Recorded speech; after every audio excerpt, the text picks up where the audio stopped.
It gives me chills standing here. Beneath the surface of my feet is a horror story, thousands and thousands of bodies, children playing with human skulls, the brave missionaries that entered this place. Walking around Manchester today, it's hard to imagine what took place here. I want to take you back to the Victorian era. The noise would be deafening, the smell in places unbearable. Witnesses describe a permanent dark cloud overhead from the giant furnaces and chimney stacks. Acid rain fell. Manchester was the spectacle of its age. It saw a boom in textile manufacture. The damp conditions here were ideal. It became the powerhouse of the Industrial Revolution. It became the world's first industrialised city. Manchester made fabric here that was sent throughout the British Empire and beyond. Our cloth was sent to clothe people in Siberia, Africa, China, even the Indian squaw in Canada's Rocky Mountains. It was an upside-down world from today. Under dim light, 300,000 labourers ceaselessly sweated over the machinery. Now, we talk about rich and poor today, but then the gulf was vast. You were either a pauper or strikingly rich. In 1832, one French writer said, Manchester was a watery land of palaces and hovels, where pure gold flowed from a raw sewer, and civilised man was turned back almost into a savage. The wealthy lived far beyond the inner city, and the workers lived in the slums that surround it. I am walking down Angel Street, which sounds like a wonderful name, but it was here that was home to the worst slum in Europe. One Baptist minister said it should be called Black Angel Street. Here we are.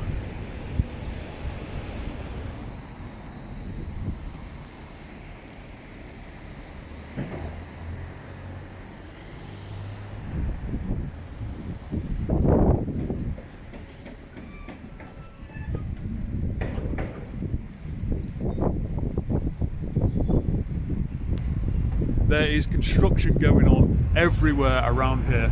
So with the wind and the trams, I apologise in advance for the sound quality.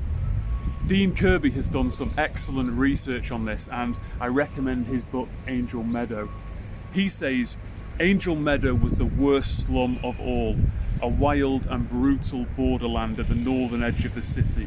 It was home to more than 30,000 souls, many of them Irish immigrants, who were sucked into a rabbit warren of streets covering an area less than a square mile. Like Whitechapel in London and the Five Points in New York, Angel Meadow's reputation was born in its damp lodging houses, airless cellars and back alleys.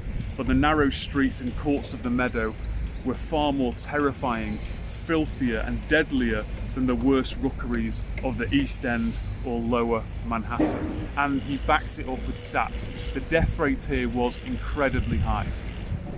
Families would make the short walk from the nearby Victoria train station from the steam trains, and they would have to pass a gang of youths who would be throwing stones at them.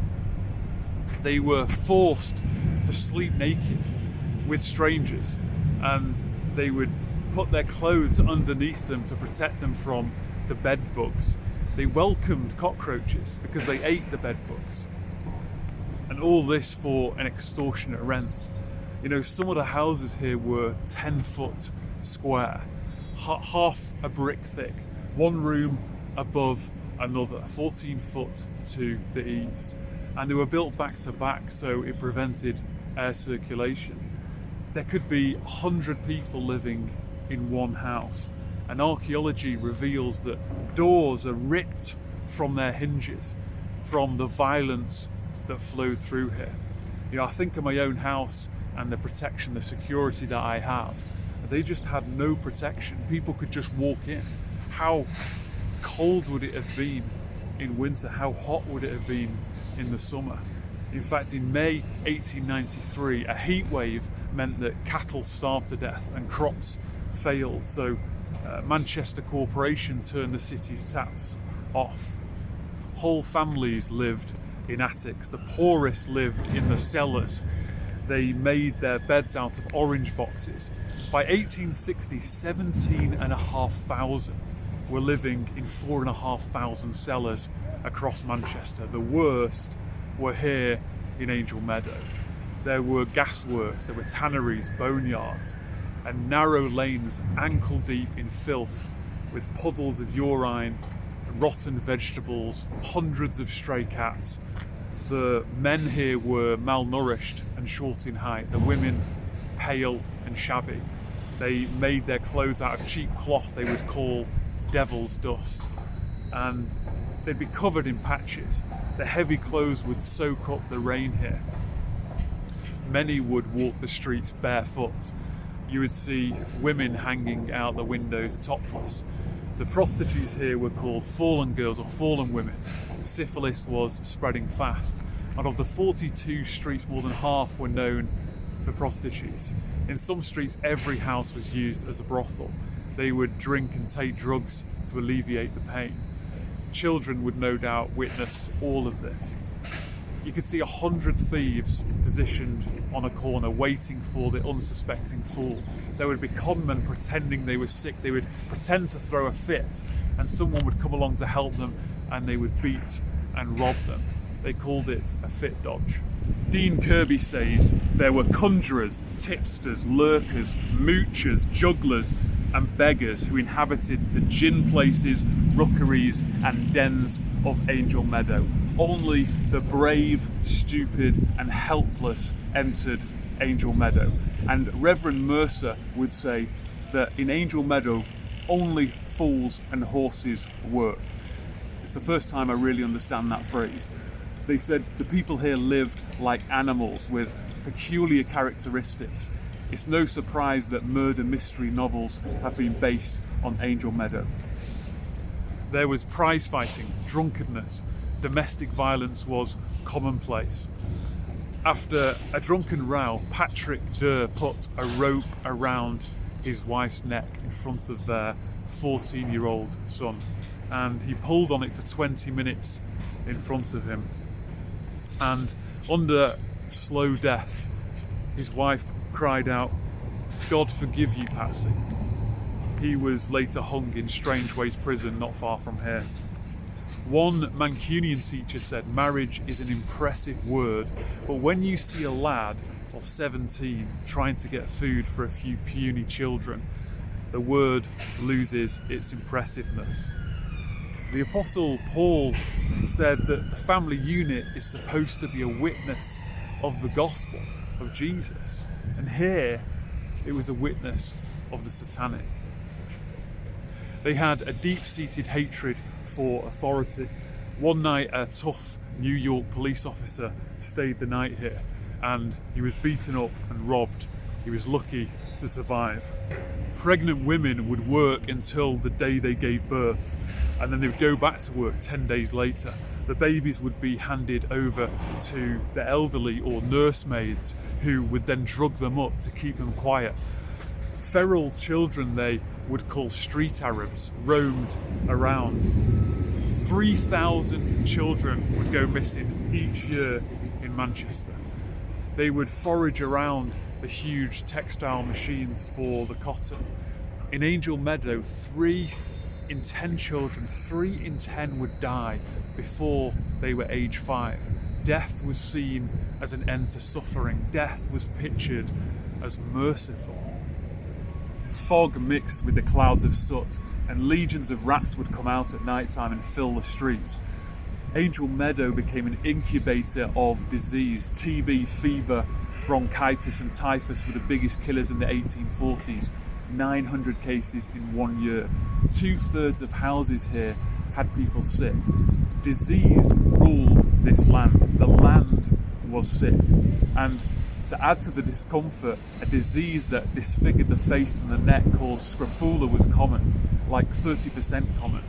And journalist Angus Reach described Angel Meadow as the lowest, most filthy, most unhealthy and most wicked locality in Manchester. Bullies, thieves, cadgers, vagrants, tramps, and in the very worst state of filth and darkness. Then there were the Scuttlers. The Scuttlers were a notorious gang of youths. They wore caps and flared trousers. Knife fights would kick off with other gangs. The Manchester courts described them like a tribe of wild Indians. It wasn't out of starvation or anything else, rather a ferocious love of fighting. Justice Wills said, "Life in parts of Manchester is as unsafe and uncertain as it is among a race of savages." Christians were right in the thick of it, and I'll come on to that shortly. St Michael's was positioned at the top of Angel Meadow, where Angel Street and Charter Street meet. The church had a private walled cemetery, but where do you put all the bodies that died here? They built a pauper's cemetery next to St Michael's. They called it the Old Burying Ground, and this is what I'm standing on here today. And it would be a whole different beast. In just 3 decades, they filled this place with 40,000 bodies. They dug deep and they stacked them high. And then when it was full, they started to bury bodies on the other side of the river in Red Bank. And counting here in Angel Meadow and Red Bank, one local person told me there's up to 70,000 bodies buried here. 70,000. They're still buried here. These steps that lead up to the old burying ground are called angel steps. Local legends said that angels could be seen near the steps guarding the graves of the young. Body snatchers would dig up bones at night to sell them to Manchester's glue factories. The old burying ground closed in 1816. It became a dump, rotten vegetables, straw from fever-stricken beds just thrown on here, cats, dogs. People would break up the headstones and use them to patch up their own homes. Children would play on top of this, and they would eventually come across human skulls that were just buried in shallow graves, and they would play football with these human skulls. Dr. Edward Meacham said it was a disgrace to any civilized community and called for the whole thing to be paved over. Queen Victoria would later grant his wish. Prize fighting would take place here on the old burying ground, and women would take part as well, half naked, just like the men. Hundreds would come to watch them. They are described like wild beasts. Reverend Thomas Wollstonecraft, who was installed at St Michael's in 1861, would never enter the old burying ground, having had his ribs broken when questioning a group. How many vicars in the UK today wouldn't dare walk a few feet from their church building in fear of safety? Preaching would be difficult as well. It wasn't uncommon to have stones smashed through the windows, all kinds of yelling and blaspheming. When Reverend Mercer was the vicar, they ransacked the church one night, stripped it of metal, anything of perceived value. Manchester was this great and wealthy city, but Angel Meadow was the boil on the face of it. The brick viaduct had been built directly through the slum in 1844. Many houses would be forever in the shadowy darkness of the meadow, with the regular smoke and steam blowing into the houses, and soon the rivers here would be saturated with pollution, the remaining grass turning brown and the paths covered in coal dust. When building the viaduct, they sunk huge wooden piles into some of the graves, and putrefying liquids and gases oozed out from the ground and caused the whole area to stink. And as if they needed the air to be any more toxic here, on Gold Street they built a huge gasworks which was prone to explosions, and as you can imagine, many were killed. They would hang around the gasworks hoping to pick up some of the stray coal from the 25,000 tonnes that was stored there. Factories, dye houses, brick fields, tan pits, gasworks, and the unhappy mixture of stench, squalor, smoke, hard work, ignorance and sin, which makes up the landscape of its borders. Horses would be injured hourly pulling up the steep hill. It was as if everything here was designed to maim. Several pubs overlooked the old burying ground, including the Flying Ass, the Sun's Vault, Angel's Whisper, the Marble Arch, which still stands to this day. The Irish named one the Exile of Erin. The Irish were exiles from their lush land, and immigrants came here from all over the world. There were people from Russia, there were people from the Middle East, there was Chinese, there was Jewish, all over Europe. It was as if the whole world came to congregate here in hell on earth. The Russians and the Poles kept out of the pubs and the trouble that came with it. Battles between the Irish and the Mancunians would boil over. It was Englishmen versus Irishmen, Catholic versus Protestant, and these battles could last for weeks unless a priest stepped in. The potato famine in Ireland meant a huge influx of Irish immigrants, and they came over from Dublin to Liverpool for free, travelling as human ballots on empty coal ships, and many would die en route.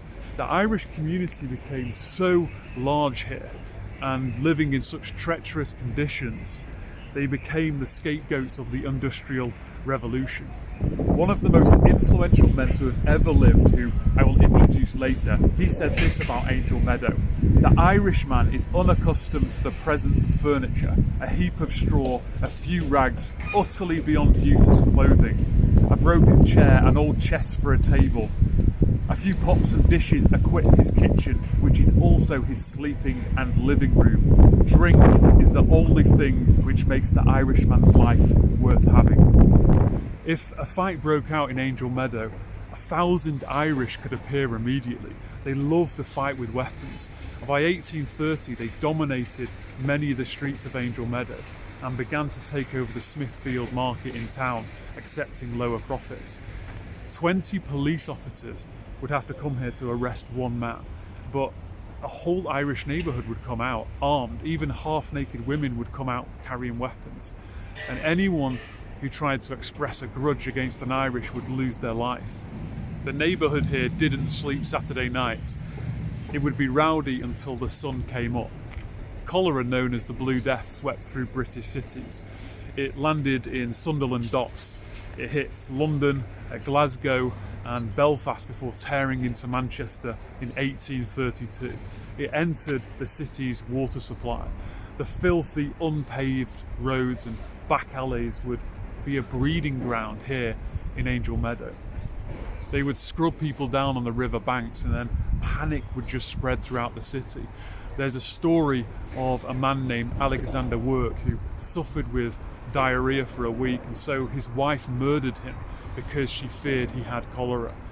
Hospitals experimented on patients, from draining blood to prescribing brandy, ammonia, castor oil. Some were forced to shave their heads.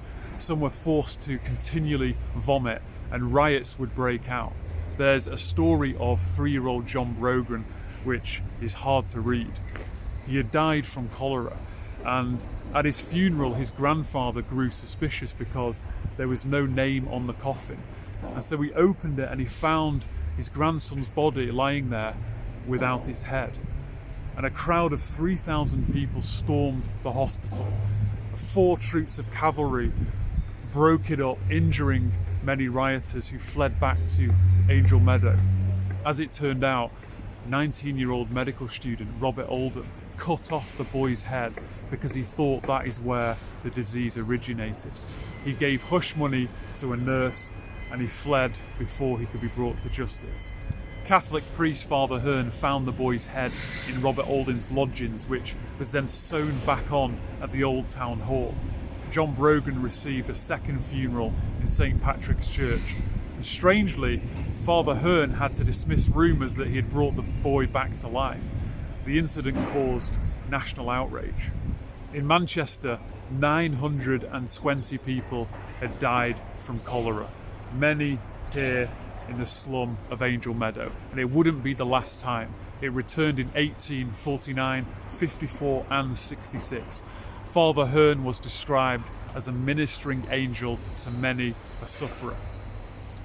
By 1860, 440,000 worked in Lancashire's cotton industry in 2,400 mills. The slave fields of the southern United States were the main source of Manchester's cotton, but by 1861, the machines began to stop turning.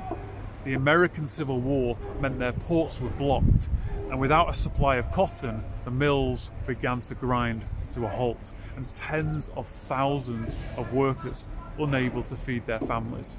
The cotton famine hit the residents of Angel Meadow the hardest. Some would even have to sell their bed sheets to survive, and many would go hungry for days.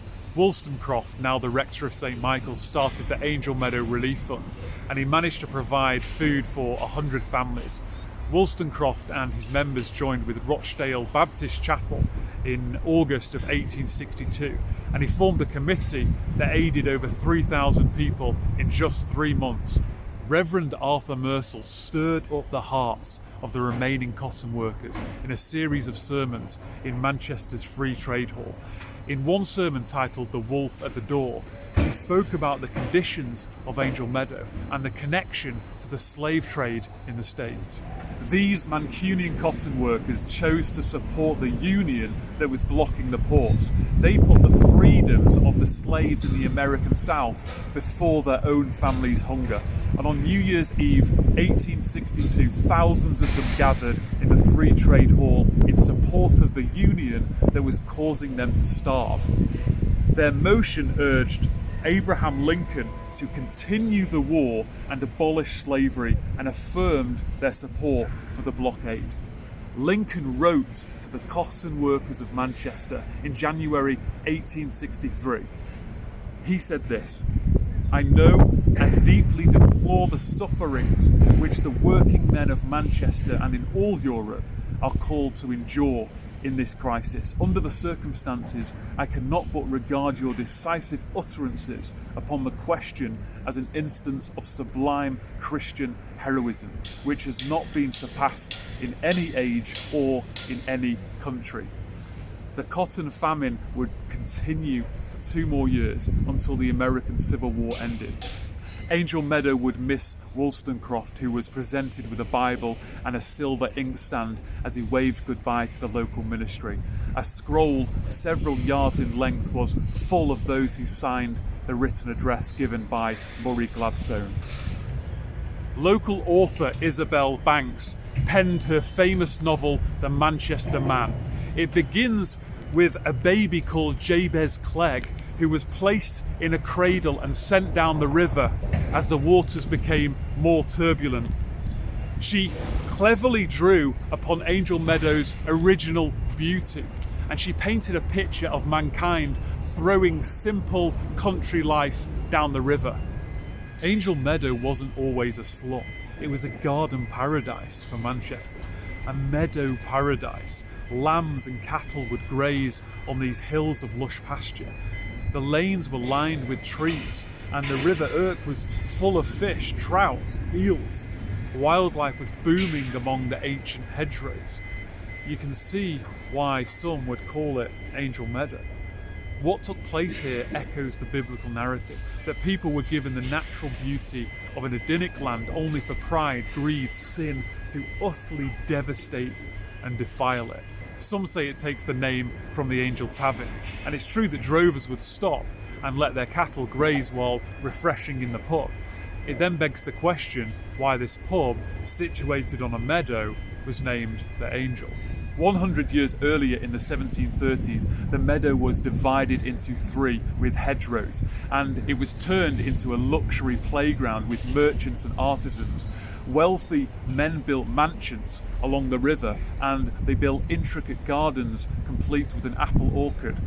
Naturally, it attracted wealthy people who would pay to dance on the lawns, sip tea beneath the trees that were lit by 3,000 coloured lanterns. If the wealthy wanted a church, so they got it. That's when St. Michael's and All Angels was built in 1789. St. Michael's could seat 1,000 people, and the rich could pull up in their horse-drawn carriage and just take a few steps inside, although its design would later be slated by the Manchester Guardian, who in 1888 said it was one of the ugliest looking churches, perhaps prophetic of its future surroundings. The church, according to Kirby, was ironically named after the angel who cast Satan from paradise. Economic depression after the Napoleonic Wars rippled through Britain. It would impact Angel Meadow in the 1820s, and weavers of the mills, they needed to beg to survive as well as working, though begging would mean 1 month in prison. There's a story of a man named Henry Bailey, an officer who would also watch over the riverbanks. He couldn't swim himself, but he managed to save many children. On one occasion, when the River Irwell was full and fast from the heavy rain, a 5-year-old boy fell in, and Bailey jumped in to help the boy. And as he grabbed the fingers of a helper, it slipped, and he and the boy plunged down the river to their deaths. In a service held in their honour, Reverend Jackson delivered a sermon on the impotence of death. It was akin to a spiritual turning point in the history of the Angel Meadow community. Angel Meadow went from a wealthy playground to nothing within a couple of decades. The population doubled to 100,000. Angel Meadow and Red Bank were twin slums. Missionary work here would be tough. Manchester Medical Mission, based in the Red Bank, ministered to 350,000 patients over 24 years of Angel Meadow and Red Bank.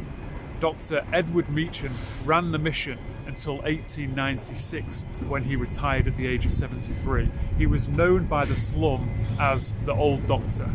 The mission was gospel first, medical second. They weren't just bandaging people up and sending them back to hell.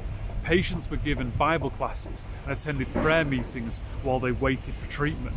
In the main hall, everyone would hear the gospel in services they sat through before they received their medicine. One report said, "The work of the mission is the Spirit of God bringing patients from darkness to light." This mission had a unifying effect. Jews, Christians, Catholic, Protestants, they were magnetized to this mission organization.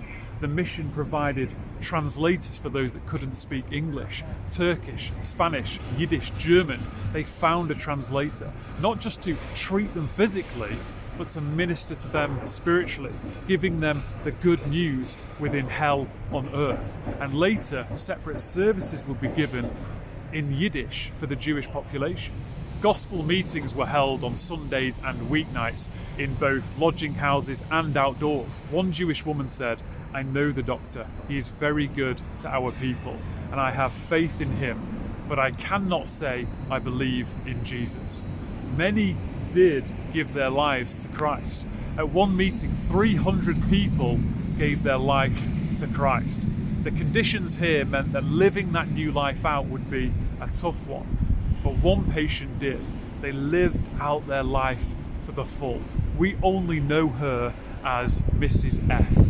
She lived in one of the cramped, vile, dark cellars, but she prayed there, and others would join her in prayer.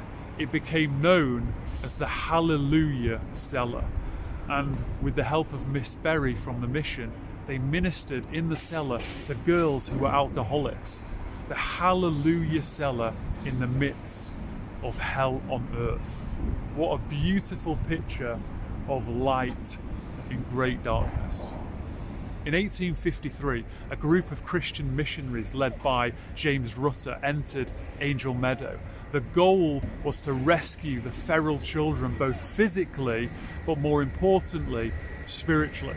They planned to turn these children who acted like animals into relatively civilized members of society. They set up Sharp Street Rag School with great opposition. Stones came through the window frames, which had no window panes at the time. Dead cats and dogs would be thrown on the doorsteps, and yelling outside made it almost impossible for them to run classes. But after 5 years, their Christ-like manner won over many of the hearts of Angel Meadow. They taught 400 children and encouraged them to work, like selling newspapers. They taught moral guidance. They taught the kids to sing hymns, and they handed out 19,000 meals in a single year. Still, they would have to be careful here not to be stoned or molested when walking through some of the neighbourhoods. They set up a new school at the bottom of Angel Meadow and called it Angel Meadow Ragged School.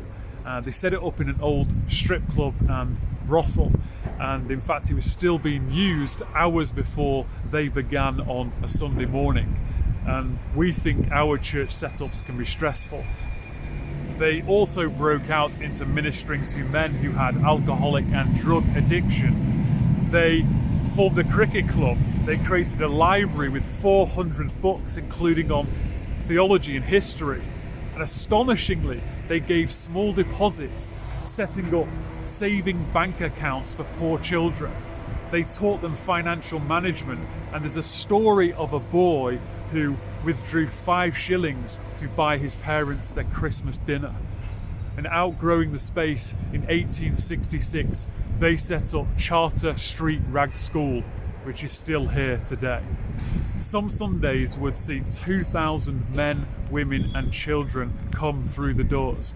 They would give breakfast to 1,400 slum children on Christmas morning. And in the winter, in the cruel winter of 1901, they provided 66,000 breakfasts to families. Thomas Johnson was an orphan who was born and bred in Angel Meadow. For a boy who lived in extreme poverty, the school was a lifeline. Remarkably, he went on to become the new superintendent of the school. And Johnson came up with an idea. They sent teams throughout Angel Meadow handing out train tickets to the children. And the ragged school took them to Lytham. They waved and cheered on the train, and they ate breakfast on the beach. They rode donkeys and they bathed in the sea. Now, I have young children myself, and what Johnson wrote really touched me. He said this: "It was a great pleasure to see these little ones of the slums and poor homes of Angel Meadow for the first time in their life gazing upon God's beautiful sea." And it wasn't a one-off. They took 25,000 children to Lytham in the coming years. The Charter Street Rag School eventually received the recognition it deserved. Queen Mary and Winston Churchill visited, having breakfast with 1,000 men and women. And apparently they sang, "We've never been to a place like this." Sunday school teachers from St Anne's Church set up Manchester and Salford Boys and Girls Refuges. They helped hundreds of children from Angel Meadow. They found one girl just 5 years old. She was an orphan whose father left 6 weeks earlier, and he just never returned. And she was found under the stairs of a house occupied by hundreds of men, and she was living off the scraps of food that people would throw at her. They gave children jobs such as shoe shining, and some were prepared for the Royal Navy. The worst cases were sent to work on farms in Canada, and one boy wrote back to them years later saying that he had earned enough to buy his own 40-acre farm, bigger than the whole of Angel Meadow. He wrote that he now owned a team of horses and cows and was in the process of producing crop. Think about that, a traumatised boy from Angel Meadow could receive such an inheritance. A nun called Elizabeth Prout came to Manchester to set up a community of sisters in Redbank to minister and teach children and young factory girls. And these nuns were extremely poor themselves. They made their own clothes and dyed them black. They said Elizabeth Prout, who lived a slum life herself, had unshakable faith. And just 13 years after arriving in Manchester, she died in January 1864. Alfred Alsop was a missionary who came to Manchester. He investigated prostitution, and he said that many were lured in by promises of marriage and a better life. Alsop said they were fettered and enslaved under the bondage of Satan. Reverend John Wilson received death threats when he exposed the prostitution rackets.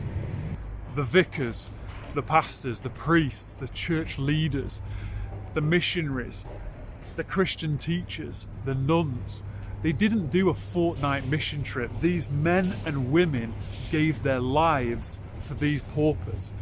Can anything else be described as picking up your cross? One man whose name you should recognise bravely entered Angel Meadow to find out for himself how impoverished the conditions here were. His name is Friedrich Engels. In 1845, what followed was his provocative book, The Condition of the Working Class in England. It was him who described this slum as hell upon earth. He said the lodgings here were like cattle sheds for human beings. Engels wrote this: "If anyone wishes to see how little space a human being can move, how little air, and such air, he can breathe, how little of civilization he may share and yet live, it is only necessary to travel hither." Friedrich Engels and his friend Karl Marx were so deeply shocked by life in Manchester, they collaborated on a political movement that would change the world forever. In 1901, Angel Meadow was still described as dark beyond words. Reverend Mercer said it was growing increasingly desperate, calling for guerrilla warfare against the insanitary conditions. Tobacco factories were thundering out toxic smoke, and they covered the entire burying ground with flags, calling it St. Michael's flags. St. Michael's fell into disrepair when Reverend Mercer left in 1902, and Reverend John Wilson would try his very best, saying there was a tremendous battle with evil and we cannot spiritually relax a muscle. City inspectors came in, they couldn't believe what they witnessed. In 400 homes, only 2 had baths, and in 1930 they made the decision to bulldoze much of Angel Meadow. And what may seem strange is that most of the residents here didn't want to leave, fearing they would lose access to the trade on the local market. At that time, 1,260 people were rehoused, and the dilapidated St. Michael's shut its doors on Whit Sunday in 1930. It was to be sold with the condition it was to be demolished, but no one wanted the land and nobody bought it. 3 nights before Christmas, in 1940, the city's sirens sounded. The ground here would quake. The Nazi planes dropped bombs, and Angel Meadow was now burning alive. After 150 years of suffering, it took just a few minutes to turn Angel Meadow, Victorian Britain's most savage slum, into a burning hellfire. Car parks were laid over some of the cellars that remained, and today luxury apartments are being built where the old pubs and lodgings were, which is what all the construction is going on around me, including a 40-storey tower. And once again, people from all over the world are coming to live here in very different conditions. In the 1980s, the Lewis family came to Manchester with a prophecy to start a school. Today, they are based above the old Charter Street Rag School. They're called the King of Kings School.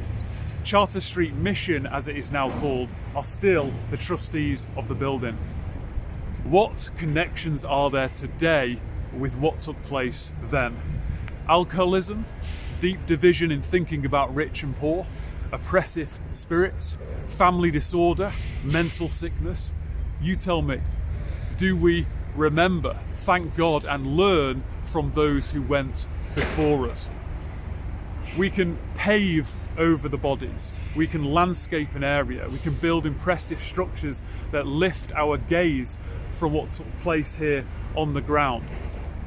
But what of the powers and principalities? Have we dealt spiritually with this land? Is enduring intercessory prayer essential? This stain in the spiritual fabric of Manchester will not wash out easily. The Angel pub still stands. Let's go for a pint.